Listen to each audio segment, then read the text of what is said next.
ناظرین، حضرت آدم علیہ الصلاۃ والسلام اور آپ کی زوجہ حضرت حوا اس کائنات میں سب سے پہلے انسان تھے۔ ان دونوں سے پہلے اس دنیا میں کوئی انسان نہ تھا، اور انسانوں کی نسل ان دونوں سے ہی چلی ہے۔ اس لیے یہ دونوں، حضرت آدم اور حضرت حوا، تمام انسانوں کے ماں باپ ہیں۔ حضرت آدم علیہ الصلاۃ والسلام کے 40 بچے تھے، اور آپ کی نسل میں اللہ پاک نے اتنی برکت دی تھی کہ آپ کے انتقال کے وقت زمین پر آپ کی اولاد، پوتوں اور نواسوں سب کو ملا کر ٹوٹل 40,000 انسان موجود تھے۔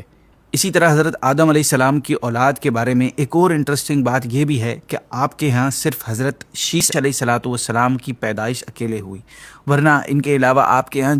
جب بھی اولاد ہوتی تو ایک لڑکا اور ایک لڑکی ساتھ پیدا ہوتے۔ اور حضرت شیس علیہ السلام کا معاملہ ایسا کیوں ہوا، اس کا ریزن کیا تھا، اس کے لیے آپ کو ایپیسوڈ اینڈ تک دیکھنا پڑے گا، اینڈ میں ریویل ہوگا۔ حضرت آدم علیہ السلام کی اولاد میں سے سب سے پہلے قابیل اور اکلیمہ پیدا ہوئے، پھر 1 سال بعد حابیر اور لیودا پیدا ہوئے۔ اس ٹائم میں صرف حضرت آدم علیہ الصلاۃ والسلام ہی کی فیملی تھی، تو ان کے یہاں نکاح کا یہ سسٹم تھا کہ جو لڑکا لڑکی ایک ساتھ پیدا ہوتے ان کا آپس میں نکاح نہیں ہو سکتا، بلکہ ان کا نکاح دوسرے پیئر والی لڑکا یا لڑکی کا اس کے ساتھ ہوتا تھا۔ تو اب اس لاء کے مطابق حابیل کی شادی اکلیمہ سے اور قابیل کی شادی لیودا سے ہونی تھی، کیونکہ قابیل اور اکلیمہ ساتھ پیدا ہوئے تھے، اور اسی طرح حابیل اور لیودا بھی ساتھ پیدا ہوئے تھے۔ لیکن قابیل نے اس لاء کو، اس شرعی قانون کو ماننے سے انکار کر دیا، کیونکہ قابیل کی بہن اکلیمہ زیادہ خوبصورت تھی، اسی لیے قابیل چاہتا تھا کہ وہ اکلیمہ سے ہی شادی کرے۔ جب حضرت آدم علیہ السلام نے یہ معاملہ دیکھا تو آپ نے قابیل کو سمجھایا اور فرمایا کہ بیٹا ایسا نہیں ہو سکتا، کیونکہ اکلیمہ تمہاری بہن ہے اور وہ تم پر حرام ہے، اور یہ اللہ ہی کا حکم ہے، اسی لیے اکلیمہ کی شادی حابیل سے ہوگی، تم سے نہیں۔ اس معاملے کی وجہ سے قابیل کے دل میں حابیل کے لیے حسد پیدا ہو گیا، اور وہ حابیل سے دل ہی دل میں جل رہا تھا، اسی لیے وہ حضرت آدم علیہ السلام کی نصیحت نہ سمجھا اور الٹا اپنے والد سے بدتمیزی کرنے لگا اور کہنے لگا کہ آپ جھوٹ کہہ رہے ہیں، معاذ اللہ نے ایسا کوئی حکم نہیں دیا، بلکہ یہ آپ کی اپنی ہی رائے ہے، اور آپ حابیل کو زیادہ لائک کرتے ہیں، اسی لیے آپ اس کی فیور کر رہے ہیں۔ جب حضرت آدم علیہ السلام نے دیکھا کہ قابیل کسی بھی طرح ان کی بات ماننے کے لیے تیار نہیں ہے، تو آپ نے فرمایا کہ اگر تمہیں ایسا لگتا ہے کہ یہ اللہ پاک کا حکم نہیں ہے اور میں جھوٹ کہہ رہا ہوں اور حابیل کی فیور کر رہا ہوں، تو تم دونوں اللہ کی بارگاہ میں اپنی اپنی قربانیاں پیش کرو، جس کی قربانی قبول ہو جائے گی وہ اکلیمہ سے شادی کر لے۔ اس آپشن کو حابیل اور قابیل دونوں نے ایکسیپٹ کر لیا۔ حابیل جانور پالتا تھا، تو اسے اپنے جانوروں میں سے ایک اچھا دمبا اس نے سلیکٹ کیا، اور قابیل کھیتی باڑی کرتا تھا، تو اس نے اپنی قربانی کے لیے گندم سلیکٹ کی۔ لیکن ان دونوں کی سلیکشن میں ایک فرق تھا، وہ یہ کہ قابیل نے اس گندم میں سے اچھا گندم کھا لیا اور باقی بچا ہوا خراب گندم قربانی کے لیے رکھ دیا، جبکہ حابیل نے اپنے جانوروں میں سے قربانی کے لیے اچھا دمبا سلیکٹ کیا۔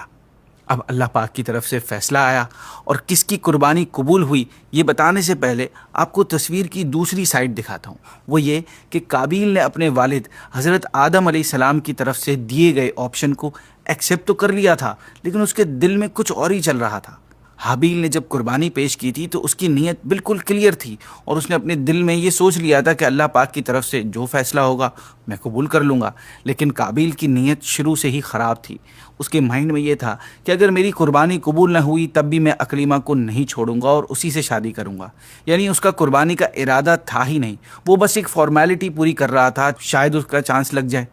تو اس طرح قابیل اپنے بھائی کا حاسد، اپنے والد یعنی ایک نبی کا گستاخ ہونے کے ساتھ ساتھ اب منافق بھی بن گیا تھا۔ منافق کہتے ہیں جس کی زبان پہ کچھ اور ہو اور دل میں کچھ اور ہو۔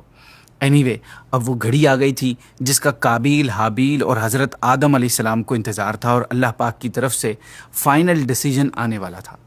اب یہ پتہ چلنے والا تھا کہ کس کی قربانی قبول ہوتی ہے اور کس کی مردود، کون حق پر ہے اور کون باطل پر، کون صحیح ہے اور کون غلط۔ مگر یہ کیسے پتہ چلے گا کہ کس کی قربانی قبول ہوئی اور کس کی نہیں؟ دراصل اس زمانے میں آج کل کی طرح قربانی والی چیز کو کھایا نہیں جاتا تھا، بلکہ قربانی والی چیز کو ایک جگہ رکھ دیا جاتا تھا، اور قربانی قبول ہونے کی نشانی یہ ہوتی تھی کہ آسمان سے ایک آگ آتی اور قربانی کی چیز کو جلا دیتی، اور جس کی قربانی قبول نہ ہوتی اس کی قربانی کو آگ نہیں جلاتی۔ تو اسی وقت پتہ چل جاتا کہ کس کی قربانی قبول ہوئی ہے اور کس کی نہیں۔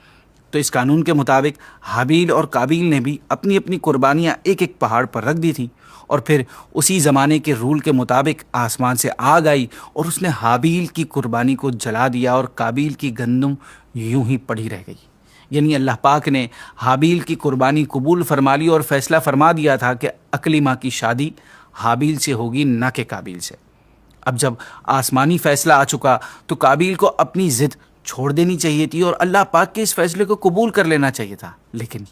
حسد کی بیماری نے اسے ایک فرما بردار بیٹا، ایک ہمدرد بھائی اور ایک اچھا مسلمان بننے کے بجائے حق اور صحیح راستے کا دشمن بنا دیا تھا، اور اس نے اس دشمنی کی وجہ سے اللہ پاک اور اس کے پیارے نبی کا حکم انکار کر دیا تھا، اور مزید یہ کہ ان کی شان میں گستاخی بھی کر دی تھی، اور پھر حابیل سے کہنے لگا کہ میں اکلیما سے شادی تجھ سے ہرگز نہیں ہونے دوں گا اور میں تجھے قتل کر دوں گا۔ حابیل نے قابیل سے صاف صاف کہہ دیا کہ اگر تم مجھے قتل کرنے کے لیے ہاتھ اٹھاتے ہو یا ہاتھ اٹھاؤ گے تو میں تم پر ہاتھ نہیں اٹھاؤں گا، اگر مجھے اپنے آپ کو بچانے کے لیے تمہیں قتل کرنا پڑے تو میں خود قتل ہو جاؤں گا، لیکن تم پر اٹیک نہیں کروں گا۔ حابیل کی اس گفتگو کے بعد بھی قابیل کے پتھر دل پر کوئی اثر نہ ہوا، اور اب وہ باقاعدہ پلاننگ کرنے میں لگ گیا کہ اپنے بھائی حابیل کو کیسے قتل کیا جائے۔ قابیل نے حابیل کو مارنے کا ارادہ تو کر لیا تھا، لیکن اس کو قتل کرنے کا کوئی طریقہ سمجھ نہیں آ رہا تھا، کیونکہ یہ کام دنیا میں پہلی بار ہونے جا رہا تھا۔ اس کی کوئی مثال نہیں تھی، کوئی اگزامپل نہیں تھی، یہ دنیا میں پہلا قتل ہونے جا رہا تھا۔ پھر ہوا کچھ اس طرح کہ شیطان قابیل کے سامنے ایک جانور کی شکل میں آیا اور اپنے ساتھ ایک جانور بھی لایا۔ اس نے قابیل کو ٹیچ ایسے کیا کہ اس نے اپنے ساتھ لائے ہوئے اس دوسرے جانور کا سر ایک پتھر پر رکھا اور دوسرے پتھر سے اس کا سر کچل دیا، جس سے وہ جانور اسی وقت مر گیا، اور اس طرح قابیل نے قتل کرنے کا طریقہ سیکھا۔ اب قابیل کو موقع کی تلاش تھی کہ وہ بالکل اسی طرح آسانی کے ساتھ اپنے بھائی کو قتل کر دے۔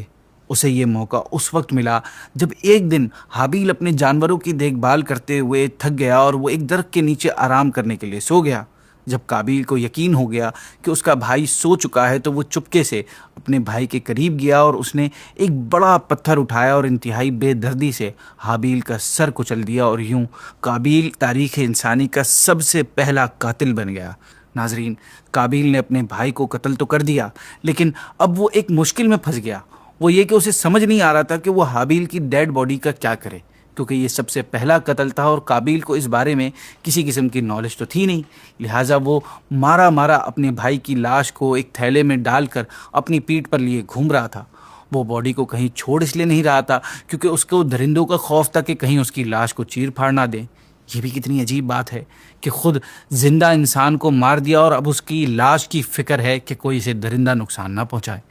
اس لیے وہ اپنے بھائی کی لاش کو 40 دن یا 40 سال تک لیے پھرتا رہا، یہاں تک کہ تھک گیا۔ پھر اللہ پاک نے 2 کووں کو بھیجا اور ان میں سے ایک کوے نے دوسرے کوے کو مار دیا، اور پھر اس پہلے کوے نے اپنی چونچ سے اور اپنے پاؤں سے زمین سے مٹی ہٹانا شروع کی اور ایک کھڈا بنایا، اور اس مرے ہوئے کوے کو اس کھڈے میں ڈال کر اوپر سے دوبارہ مٹی ڈال دی۔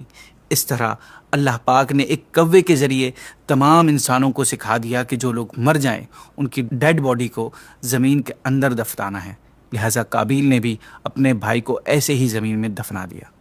ناظرین، یہ قتل منگل کے دن ہوا تھا اور اس وقت حابیل کی عمر 20 سے 25 سال کے درمیان تھی۔ قتل کا یہ حادثہ مکہ مکرمہ میں جبل سور یا جبل ہرا کی گھاٹی میں ہوا، اور کچھ تفسیروں میں یہ بھی آتا ہے کہ بصرہ میں جس جگہ مسجد اعظم بنی ہوئی ہے وہاں یہ واقعہ پیش آیا تھا۔ روایات میں یہ بھی آتا ہے کہ قابیل نے جیسے ہی اپنے بھائی کو قتل کیا اس کا چہرہ بالکل کالا ہو گیا تھا، بلیک ہو گیا تھا۔ یہاں میں آپ کو یہ بھی بات بتاتا چلوں کہ جس وقت قابیل نے اپنے بھائی حابیل کو قتل کیا تھا اس وقت حضرت آدم علیہ السلام وہاں موجود نہیں تھے، بلکہ آپ حج پر گئے ہوئے تھے، اور جس دن یہ انسیڈنٹ ہوا تھا اس دن حضرت آدم نے وہاں کچھ عجیب و غریب چیزیں دیکھی، جیسے پہلے کسی بھی درخت میں کانٹے نہیں ہوتے تھے اور فروٹس کچے اور کھٹے نہیں ہوتے تھے، بلکہ حابیل کے قتل کے بعد اچانک کچھ درختوں میں کانٹے نکل گئے، کچھ پھل کھٹے اور کچے ہو گئے، اور زمین کا رنگ گندمی یعنی براؤن ہو گیا، ورنہ پہلے زمین کا رنگ ایسا نہیں تھا۔ حضرت آدم علیہ السلام نے جب ان چیزوں کو آبزرو کیا تو آپ سمجھ گئے کہ کوئی بڑا واقعہ ہوا ہے۔ چنانچہ جب آپ حج سے واپس آئے اور آپ کو پتہ چلا کہ یہ بڑا واقعہ ہوا ہے تو آپ بہت زیادہ دکھ میں آ گئے، اتنا دکھ ہوا آپ کو کہ اس کے بعد آپ پوری زندگی کبھی نہیں مسکرائے۔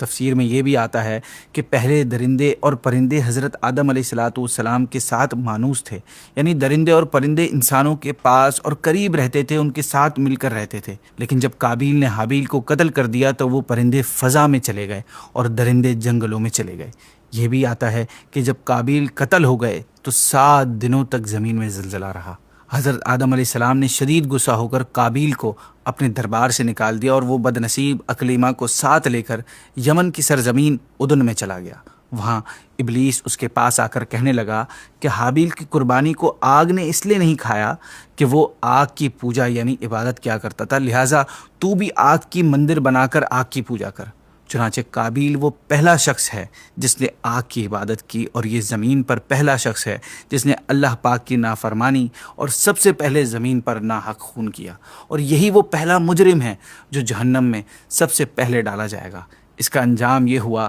کہ اس کے ایک بیٹے نے جو کہ اندھا تھا، اس نے ایک پتھر مار کر اس کو قتل کر دیا، اور یہ بدبخت ایک نبی کا بیٹا ہونے کے باوجود آگ کی عبادت کرتے ہوئے کفر و شرک کی حالت میں اپنے لڑکے کے ہاتھ سے پتھر کے ساتھ ہی مارا گیا۔ حابیل کے قتل ہو جانے کے بعد سے حضرت آدم علیہ السلام کی اولاد میں ایک لڑکا کم ہو گیا تھا، تو پھر اللہ پاک نے آپ کو 5 سال بعد ایک بیٹا عطا فرمایا جن کا نام حضرت شیس علیہ السلام تھا۔ آپ علیہ السلام کی ولادت کے وقت حضرت آدم علیہ السلام کی عمر 130 سال کی ہو چکی تھی۔ اللہ نے ان کو بھی نبی بنایا۔ ہمارے پیارے آقا صلی اللہ علیہ وسلم انہی یعنی حضرت شیس علیہ السلام کی اولاد ہی میں سے ہیں۔ ناظرین، یہ تھا قصہ اس دنیا پر سب سے پہلے انسانی دشمن کا، جس کی دشمنی نے اس سے بھائی کا قتل کروا دیا۔